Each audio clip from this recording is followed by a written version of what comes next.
بسم اللہ الرحمن الرحیم۔ آج ہم پارہ نمبر 25 کے اہم مضامین کا خلاصہ دیکھیں گے۔ 24 پارہ کے آخر میں اللہ کے عدل کامل کا بیان تھا، جس کی وجہ سے قیامت کے دن کسی بھی پر ظلم نہیں ہوگا۔ اب 25ویں پارہ کے شروع میں ہی قیامت کے وقوع کے متعین تاریخ کا علم صرف اللہ ہی کو ہے۔ لوگ خرید و فروخت اور ذاتی دلچسپیوں منہمک ہوں گے کہ اچانک قیامت ہو جائے گی۔ اس دن اللہ مشرکوں سے سوال کرے گا کہ کہاں گئے میرے وہ شریک جن کی تم عبادت کیا کرتے تھے؟ وہ انتہائی ندامت کے ساتھ جواب دیں گے کہ آج ہمارے درمیان کوئی بھی ایسا فرد نہیں جو تیرے لیے کسی شریک کا اقرار کرتا ہے۔ سورہ حمیم کے اختتام پر اللہ تعالیٰ نے اپنے بندوں کے ساتھ وعدہ فرمایا ہے کہ وہ اس کائنات اور خود انسان کی ذات کے اندر جو راز ہیں ان کے بارے میں انہیں مطلع فرمائے گا، اور یہ راز جب کھلیں گے تو ہر کوئی جان لے گا کہ یہ کتاب برحق ہے۔ اللہ کا یہ وعدہ سچا تھا اور گزشتہ 1400 سال سے اس وعدہ کا ایفا ہو رہا ہے۔ کائنات اور انسان کے بارے میں ایسے انکشافات ہو رہے ہیں جن کا قدیم زمانے کے انسان نے کبھی تصور بھی نہ کیا تھا۔ بالخصوص ہمارا زمانہ انکشافات، ایجادات اور تحقیقات کا زمانہ ہے۔ کوئی دن نہیں جاتا جب انسان اور کائنات کے بارے میں کوئی نئی تحقیق اور نیا انکشاف سامنے نہ آتا ہو۔ بتائیے کس نے سوچا تھا کہ انسان چاند تک پہنچ جائے گا اور پورے کرۂ ارض کے ارد گرد گھوم جائے گا؟ کسی کے حاشیۂ خیال میں بھی یہ بات نہ آئی ہوگی کہ مشرق میں رہنے والوں کی آوازیں اہل مغرب اور اہل مغرب کی آوازیں اہل مشرق سن سکیں گے۔ بلکہ آج تو آوازیں ہی نہیں، ان کی صورتیں اور حرکات و سکنات بھی دکھائی دے رہے ہیں۔ ایک وقت تھا کہ انسان سورج کو کائنات کے عظیم ترین سمجھ کر اس کے سامنے جھکتا تھا۔ آج اس نے معلوم کر لیا کہ نظر آنے والا سورج تو کائنات کا ایک چھوٹا سا کرہ ہے، اور اس جیسے کئی 100 ملین سورج پس پردہ موجود ہیں۔ انسان سمندروں دریاؤں کے پیٹ میں گھس گیا اور ان کے پیٹ میں جو کچھ چھپا تھا اس نے دیکھ لیا۔ انسان نے اپنے جسم، اس کی بناوٹ، اس کی خصوصیات اور اس کے اسرار و رموز کے بارے میں بہت کچھ معلوم کر لیا۔ انسانی نفسیات کے بارے میں یہ بھی اس پر کئی راز منکشف ہوئے ہیں، اور کس کے اندر جرت ہے کہ وہ دعویٰ کر سکے کہ کائنات اور انسان اور سارے رازوں سے واقف ہو گیا۔ علمی تحقیق اور سائنسی ترقی کا کمال آخری حد کو پہنچ گئی ہے۔ علم و تحقیق کی تیز رفتاری کا کوئی بھی مذہبی کتاب قرآن کے سوا ساتھ نہیں دے سکتی۔ یہی بات قرآن کے دائمی معجزہ ثابت کرتی ہے۔ یہ حضرت موسیٰ علیہ السلام کی لاٹھی، حضرت سلیمان علیہ السلام کے ہوائی تخت کی طرح مادی معجزہ نہیں ہے، یہ ایک علمی معجزہ ہے اور علمی دور کے لیے نازل ہوا ہے، اور انسان کا علم جتنی ترقی کرتا جائے گا اس پر قرآن کی صداقت اتنی کھلتی جائے گی۔ وہ وقت آ کر رہے گا جب ہر غیب متعصب صاحب علم کی گردن قرآن کے سامنے جھک جائے گی۔ سورہ شورا۔ سورہ شورا مکی صورتوں میں سے ایک ہے۔ اس میں 53 آیات اور 5 رکوع ہیں۔ دوسری مکی صورتوں کی طرح یہ بھی نظریاتی مسئلہ پر بحث کرتی ہے، لیکن وحی اور رسالت کے مضمون کے اس میں زیادہ اہمیت دی گئی ہے۔ قرآن کے جاز کو بتلانے اور اس کی مثل لانے سے مخالفین کا عجز ظاہر کرنے کے لیے اس کی ابتدا حروف مقطعات سے ہوئی ہے، اور یہی وہ حروف ہیں جنہیں جوڑ کر قرآن بنایا گیا ہے۔ اگر قرآن واقعی انسانی کاوش ہے تو تم بھی ان حروف کی ترکیب سے قرآن جیسا کلام بنا ڈالو۔ پورا قرآن نہیں، قرآن جیسی کوئی چھوٹی صورت ہی صحیح۔ تمہارے اس کارنامے کا سب سے بڑا فائدہ یہ ہوگا کہ معاذ اللہ محمد صلی اللہ علیہ وسلم کو جھوٹا ثابت کرنے کے لیے نہ پروپیگنڈا کرنا پڑے، نہ مال و وسائل استعمال کرنے پڑیں گے، نہ جنگ کی آگ میں اپنے بیٹوں بھائیوں کو جھونکنا پڑے گا۔ لیکن اس چیلنج کو نہ کل کے منکرین نے قبول کیا، نہ آج کے منکرین قبول کرنے کے لیے تیار ہیں۔ حروف مقطعات سے سورت کا آغاز کرنے کے متصل بعد آپ صلی اللہ علیہ وسلم کو مخاطب کرتے ہوئے فرمایا گیا، اسی طرح تمہاری طرف اور تم سے پہلے لوگوں کی طرف وحی کرتا تھا، جو اللہ غالب اور حکیم ہے۔ گویا وحی کا سرچشمہ اولین اور آخرین کے لیے ایک ہی رہا ہے۔ درمیان میں اللہ کی عظمت و جلال بیان کرنے کے بعد پھر وحی اور قرآن ہی کا ذکر ہے اور ارشاد ہوتا ہے، اور اسی طرح تمہارے پاس قرآن عربی بھیجا تاکہ تم بڑے گاؤں یعنی مکہ کے رہنے والوں کو اور جو لوگ اس کے ارد گرد رہتے ہیں اس کو رستہ دکھاؤ۔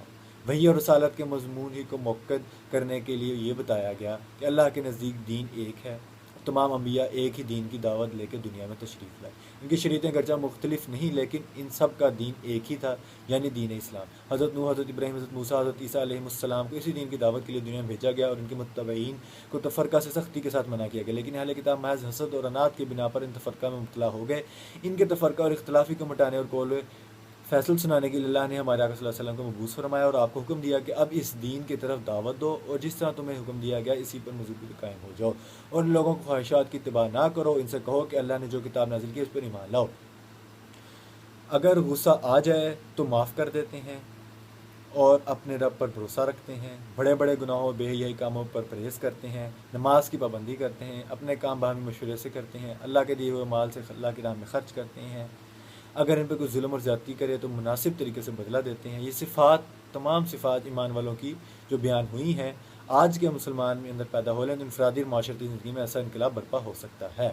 سورہ زخرف، سورہ زخرف مکی ہے، اس میں 89 آیات اور 7 رکوع ہیں۔ چونکہ اس میں زخرف کا لفظ آیا ہے جو سونے اور زینت معنی میں آتا ہے، اس لیے اس کا نام زخرف رکھا گیا ہے۔ اس صورت کا موضوع اصول ایمان ہے۔ اس صورت کی ابتدا بھی دوسری حامیم کی طرح حضرت صلی اللہ علیہ وسلم کے دائمی معجزہ قرآن کریم کے ذکر سے ہوتی ہے۔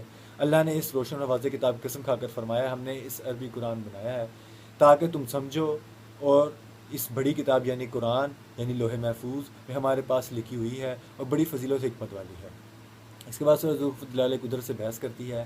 یہ آسمان کی نیلی چھت، یہ زمین کا فرش، یہ بلند و بالا پہاڑ، یہ بہتی نہریں، یہ تا حد نظر پھیلے ہوئے سمندر، یہ آسمان سے قطرہ قطرہ بسنے والی بارشیں، یہ سطح آپ پر رواں کشتیاں اور جہاز ہر قسم کے چوپائے کھانے کے کام آتے ہیں اور نقل و حمل کے بہترین ذرائع بھی ثابت ہوتے ہیں۔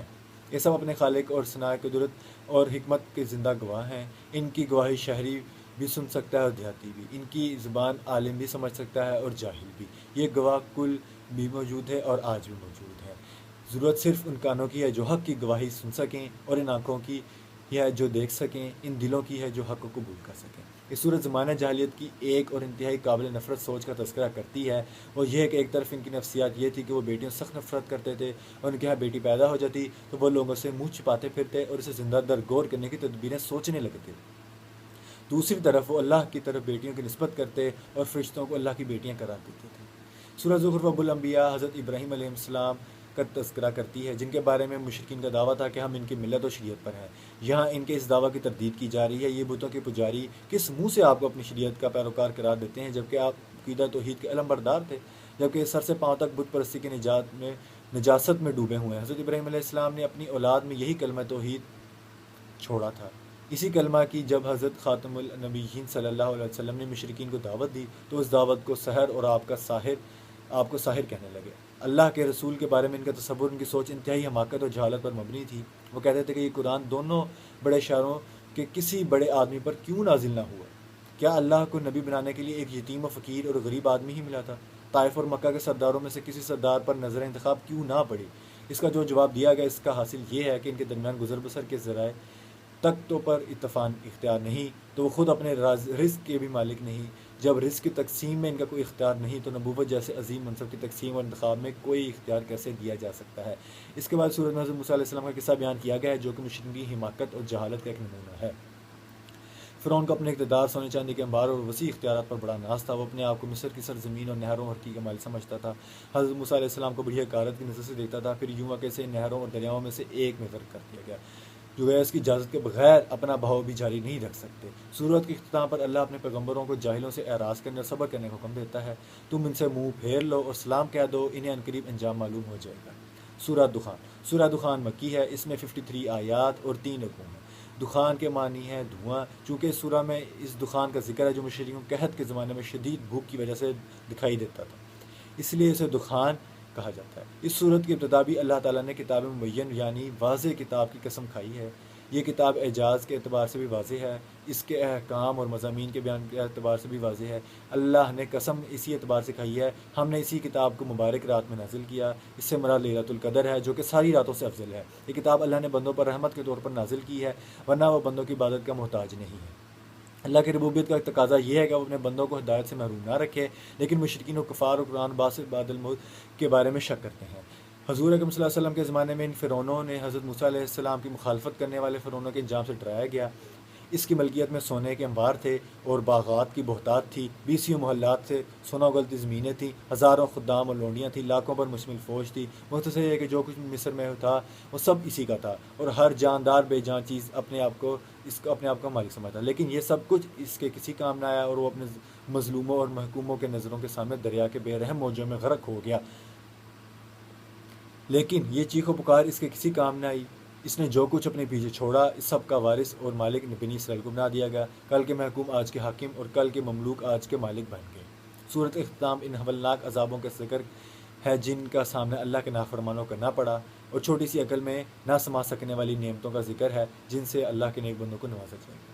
سورہ جاسیہ، سورہ جاسیہ مکی ہے، اس میں 37 آیات اور 4 رکوع ہیں۔ یہ بات تو قارئین کرام جان ہی چکے ہوں گے کہ جن صورتوں کا آغاز حروف مقطعات سے ہوتا ہے، ان میں سے اکثر صورتوں کی ابتدا ہمارے آقا صلی اللہ علیہ وسلم کا سب سے بڑا معجزہ قرآن عظیم کے ذکر سے ہوتی ہے۔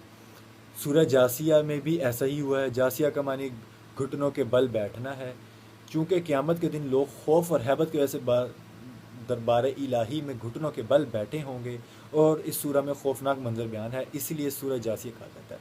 قرآن کریم کی عظمت کا تذکرہ کرنے کے بعد یہ صورت ان تکوینی نشانیوں کو بیان کرتی ہے جن میں سے ہر ایک اللہ کی عظمت اور جلال اور قدرت و وحدانیت کے زندہ گواہ ہے۔ پھر ان مجرموں کو مکروہ چہرے سامنے لاتی ہے جو آیات الہیہ سننے کے باوجود انکار استکبار کی راہ میں انہیں چھوڑتے ہیں اور یوں بن جاتے ہیں گویا انہیں کچھ سنا ہی نہیں۔ علاوہ ازیں یہ صورت ان نعمتوں کا بھی تذکرہ کرتی ہے جو اللہ نے بنی اسرائیل کو کتاب، حکمت، نبوت، پاکیزہ روزی، اہل جہاں پر فضیلت اور عزت کی صورت میں عطا کی تھی۔ چاہیے تو یہ تھا کہ ان نعمتوں سرفراز ہونے کے بعد وہ عز و اطاعت کا راستہ اختیار کرتے، لیکن ہوا یہ کہ وہ بتدریج سرکشی اور معصیت کی راہ پر چلنے لگے۔